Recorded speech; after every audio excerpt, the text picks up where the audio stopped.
अस्सलाम वालेकुम dear students, मेरा नाम मोहम्मद आसिफ है और इस वीडियो लेक्चर सीरीज़ में जो हम कोर्स पढ़ रहे हैं उसका नाम है आर्टिफिशियल इंटेलिजेंस।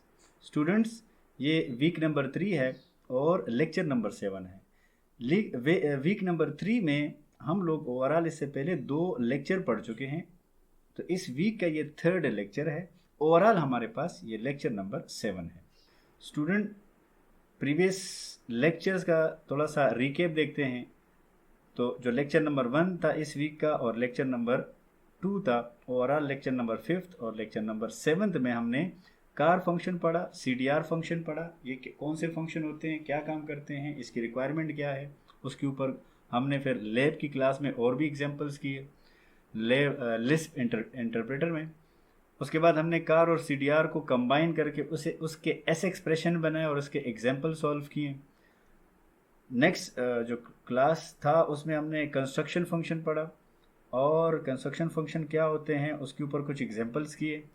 उन एग्जांपल में हमने ये देखा कि कंस्ट्रक्शन फंक्शन के अंदर हमारे पास 3 टाइप के फंक्शंस होते हैं। एक था कॉन्स, दूसरा था लिस्ट एंड तीसरा था अपेंड फंक्शन।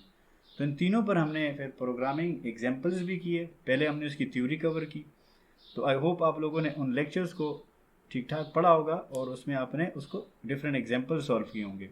स्टूडेंट्स, आज के लेक्चर में हम जो टॉपिक कवर करेंगे उसमें सबसे पहले हम ये देखेंगे कि फंक्शंस क्या होते हैं और उसके बाद उस फंक्शंस को डिफाइन कैसे करेंगे लिस्प के अंदर। तो student, being a computer science students और बीइंग अ प्रोग्रामर, हमें ऑलरेडी पता होता है कि फंक्शंस क्या होते हैं, लेकिन इन्हीं फंक्शंस को हम थोड़ा सा दोबारा इसका सिंटैक्स सीखने की कोशिश करेंगे कि लिस्प में फंक्शंस कैसे होते हैं और कैसे डिफाइन होते हैं। तो नंबर 1 इसका सिंटैक्स देखेंगे और उसके बाद उसके ऊपर कुछ एग्जांपल्स करेंगे। सबसे पहले फंक्शन होता क्या है, ये एक सिंपल सी डिफिनीशन है, एक जनरल डिफिनीशन है किसी भी लैंग्वेज के लिए, किसी भी फंक्शन जो होते हैं लैंग्वेज के अंदर। तो a function is a group of statements that together perform a task. ये हम सबको पता है कि हमारे पास ग्रुप ऑफ स्टेटमेंट्स होते हैं जिसमें एक या एक से ज़्यादा नंबर ऑफ एस एक्सप्रेशन होंगे। यहाँ पे स्टेटमेंट लिखा है, लेकिन बीइंग अ लिस्प प्रोग्रामर हम इसको एस एक्सप्रेशन कहेंगे। जो कि परफॉर्म एक टास्क करते हैं।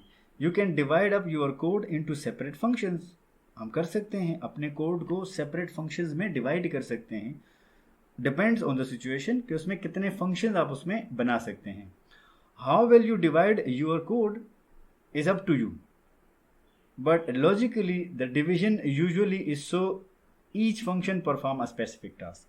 हम एक फंक्शन बनाए, 2 फंक्शंस बनाए, 3, लेकिन हर फंक्शन जो है वो स्पेसिफिक जो जो जो जो जो जो टास्क है वो परफॉर्म करेगा। मसलन अगर कोई फंक्शन है वो एडिशन परफॉर्म कर रहा है, दूसरा फंक्शन कोई मल्टीप्लिकेशन करेगा, तीसरा कोई प्राइम नंबर फाइंड करेगा, चौथा लेट से कोई आपका फैक्टोरियल नंबर फाइंड करेगा या इसी तरह इवन नंबर। तो ये एक एक टास्क इस तरह करके वो सॉल्व कर सकता है। आप इसे यूज़ कर सकते हैं for a solution of a specific task. अब हमारे पास जो फंक्शंस होते हैं वो लिस्प के अंदर हम किस तरह उसको डिफाइन करेंगे। तो simple function definition can be specified using the Lisp function defun. तो जब भी हम लोग यूज़र डिफाइन फंक्शन बनाएंगे तो उसके लिए हम लोग जो कीवर्ड यूज करेंगे वो होगा डिफन। डिफन का मतलब है डिफाइन फंक्शन, डी का मतलब है डिफाइन और FUN का मतलब होता है फंक्शन। सो ओवरऑल ये कीवर्ड हम यूज करेंगे before defining any function within the Lisp program. हमारे पास बिल्ट इन फंक्शंस भी होते हैं जो अभी तक हम बहुत सारे पढ़ भी चुके हैं। मसलन सेट क्यू फंक्शन हम पढ़ चुके हैं, ये बिल्ट इन फंक्शन है। हमारे पास कोड कोटेशन फंक्शन है, हमारे पास इस तरह करके कार फंक्शन है, CDR फंक्शन है। कंस्ट्रक्शन में जो हमने फंक्शंस पढ़े अपेंड, लिस्ट और कॉन्स फंक्शन, वो सारे बिल्ट इन फंक्शन है जो कि पहले से जो इंटरप्रेटर है उसने अपने लिए बना रखे हैं हमारी फैसिलिटेशन के लिए। तो how to define a user defined function. तो सबसे पहले उसका सिंटैक्स देखते हैं। पहले पैरेंथेसिस डालेंगे, उसके बाद डिफन का कीवर्ड लगाएंगे, उसके बाद नेम ऑफ द फंक्शन हम लिखेंगे, space name of the function, उसके बाद स्पेस पैरेंथेसिस मतलब नंबर ऑफ पैरामीटर्स, एक पैरामीटर हो सकता है, 2 हो सकते हैं, 3 हो सकते हैं, और या बिल्कुल हम पैरामीटर्स 0 पैरामीटर्स करते हैं, हमें ज़रूरत ही नहीं है हम वैल्यू लेने की। तो डिपेंड्स, हम इस तरह करके इसको डिफाइन करते हैं। उसके बाद बॉडी स्टार्ट होगी तो एस एक्सप्रेशन होगा, एस एक्सप्रेशन की दूसरी, तीसरा, चौथा, डिपेंड कि आपके पास उसके बॉडी में कितने नंबर ऑफ स्टेटमेंट्स हैं, जो कि हम उसको यहाँ पर एस एक्सप्रेशन बोलते हैं। और एंड में हम उसको डिफन का जो पैरेंथेसिस हमने ओपन किया था, हमारा वो फंक्शन ख़त्म हो जाएगा। सो इस तरह करके हम लोग एक फंक्शन को डिफाइन कर सकते हैं। सबसे पहले डिफन का कीवर्ड लिखेंगे, उसके बाद फंक्शन का नेम लिखेंगे, वो जो भी नाम हो, लेकिन अकॉर्डिंग टू द वेरिएबल्स होगा, जो कि बाकी प्रोग्रामिंग में हम लिखते हैं। जैसे भी आप इसको इंशाल्लाह प्रोग्रामिंग एग्जांपल करेंगे, इसको और भी डिस्कस कर लेंगे कि हमारे फंक्शन का नेम कैसे हो सकता है। तो उसके बाद पैरेंथेसिस होंगे और उसमें हम लोग नंबर ऑफ पैरामीटर दे सकते हैं अगर ज़रूरत है, और अगर नहीं है तो हमें ज़रूरी नहीं है कि पैरामीटर्स हम यहाँ पर दें। और उसके बाद body of the function start होगी। सो जैसे कि मैंने एक्सप्लेन कर दिया, वही चीज़ ये इन लोगों ने यहाँ पे नीचे एक्सप्लेनेशन की है। तो आई होप आप इसको देख लें। नेक्स्ट हमारे पास इसके ऊपर एग्जाम्पल सॉल्व करते हैं। मसलन सिंटैक्स तो हमने देख लिया, अब इसके ऊपर एग्जाम्पल पे आ जाते हैं। लेट्स से हमने 2 वैल्यूज़ को ऐड करना है, तो करेंगे ये कि लिस्प इंटरप्रेटर में ऑलरेडी मैं सॉल्व करके आपको दिखा रहा हूँ। तो अगर आप देखें, पैरेंथेसिस मैंने स्टार्ट किया, स्टार्ट करने के बाद मैंने जो फर्स्ट कीवर्ड लिखा वो था डिफन। देन फंक्शन का नेम मैंने लिखा, स्पेस होना चाहिए, मस्ट होगा। उसके बाद फिर हमने पैरेंथेसिस लिख के और उसके अंदर 2 आर्गुमेंट्स मांग रहे हैं, num1 and num2। So space is use for the separation. उसके बाद फंक्शन की बॉडी स्टार्ट होगी, हमने एडिशन करना है, तो बॉडी के अंदर हमने लिखा प्लस, जो कि एक फंक्शन है एडिशन करने के लिए। उसके बाद हमने आर्गुमेंट नंबर 1 और आर्गुमेंट नंबर 2 लिखा, तो जो वैल्यू हमें मिलेगी वो यहाँ पर आकर एडिशन परफॉर्म करेगा। फिर उसके बाद बॉडी को ख़त्म किया और डिफन को जो हमने ओपन किया था और उसको एंड में ख़त्म कर देंगे। तो जैसे ही हम लोग इंटर प्रेस करेंगे, हमारे पास अगर ये फंक्शन का सिंटैक्स ठीक है तो वो रिटर्न कर देगा नेम ऑफ द फंक्शन, जैसे आपको नज़र आ रहा है। उसके बाद इस फंक्शन को हम कॉल करेंगे।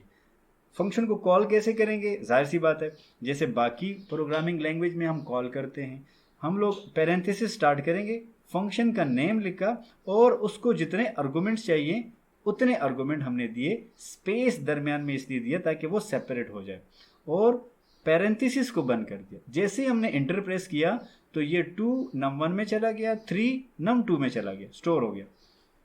उसके बाद बॉडी एग्जीक्यूट होगी, तो उसने एडिशन फंक्शन दोनों को ऐड करके हमें रिजल्ट दिया 5।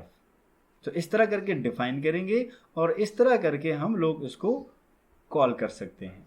स्टूडेंट्स, एक चीज़ आप देख रहे हैं, किसी भी लैंग्वेज के अंदर, जैसे C++ या C लैंग्वेज के अंदर हम पहले फंक्शन को डिक्लेयर करते हैं, फिर डिफाइन करते हैं और उसके बाद हम कॉल करते हैं। यहाँ पर आप देख रहे हैं हमने सिर्फ डिफाइन किया और उसके बाद कॉल किया, तो डिफिनीशन में ही इसकी डिक्लेरेशन होती है। नेक्स्ट एग्जाम्पल है एक सिंपल सी एग्जाम्पल कि हमने एवरेज फाइंड करना है बिटवीन 3 वैल्यूज। एवरेज हमने, जो कि आई होप सबको पता होगा कैसे फाइंड करते हैं, लेकिन लिस्प में ये कैसे करेंगे, तो आई होप आप यहाँ पर देख रहे हैं कि defun again is a keyword, function का नेम, उसके बाद पैरेंथेसिस के अंदर मैंने 3 आर्गुमेंट्स लिए हैं, num1 num2 और num3। उसके बाद मैंने डिवीजन का साइन लिखा, क्योंकि अगर आपको मैथमेटिकल एक्सप्रेशन याद हो एवरेज का, तो उसको ऐसे एक्सप्रेशन में जब आप कन्वर्ट करेंगे तो वो कुछ इस तरह बनेगा, डिवीजन। उसके बाद हम लोग पैरेंथेसिस और plus num1 num2 num3 mean हम टोटल करेंगे, और टोटल आने के बाद हम उसको डिवाइड करेंगे बाई 3, क्योंकि 3 वैल्यूज के दरमियान है। यहाँ पर स्टूडेंट्स आप लोगों को पॉइंट 0 नज़र आ रहा है, मैंने फ्लोटिंग पॉइंट लिखा है, इस वजह से अगर आप लोग यहाँ पर पॉइंट नहीं लिखेंगे तो इसका रिजल्ट, लेट से अगर यहाँ से आपके पास 3 3 और 1 हम सेंड करेंगे तो ये 7 बनता है। तो अगर हमने ये पॉइंट 0 नहीं लिखा तो हमारे पास ये रिटर्न करेगा 7 डिवाइडेड बाई 3, हमारे पास रिजल्ट इस तरह करके नहीं आएगा। सो ये आप घर में ज़रा ट्राई कर लें। तो जैसे ही आप लोग पॉइंट 0 लिखेंगे तो आपके पास आप रिजल्ट आ जाएगा पॉइंट्स में। लेकिन उससे पहले देखें, यहाँ पर आपकी ये वाली बॉडी ख़त्म हो गई और उसके बाद ये वाली बॉडी जो कि डिफन के साथ हमने स्टार्ट किया, जैसे ही मैंने एंटर किया हमारे पास उसने रिटर्न किया नेम ऑफ द फंक्शन। अगर इसमें कोई सिंटैक्स का मसला हो तो ये रिटर्न नहीं करेगा एवरेज, समझ जाना कि प्रॉब्लम है, ये वैसे भी आपको बता देगा इंटरप्रेटर के ऊपर। तो जब हम इसको फंक्शन को कॉल करेंगे तो हम पहले लिखेंगे पैरेंथेसिस, जो कि बड़ा इंपॉर्टेंट है, उसके बाद फंक्शन नेम और नंबर ऑफ आर्गुमेंट्स 1, 2 और 3, ये तीनों आर्गुमेंट num1 num2 num3 में स्टोर हो जाएंगे। जब जब और उसके बाद ये तीनों यहाँ पर आकर पहले एडिशन फिर डिवीजन हो जाएगी, तो हमारे पास एंटर प्रेस करने के बाद जो रिजल्ट आएगा वो आया 2.33, इसी तरह करके।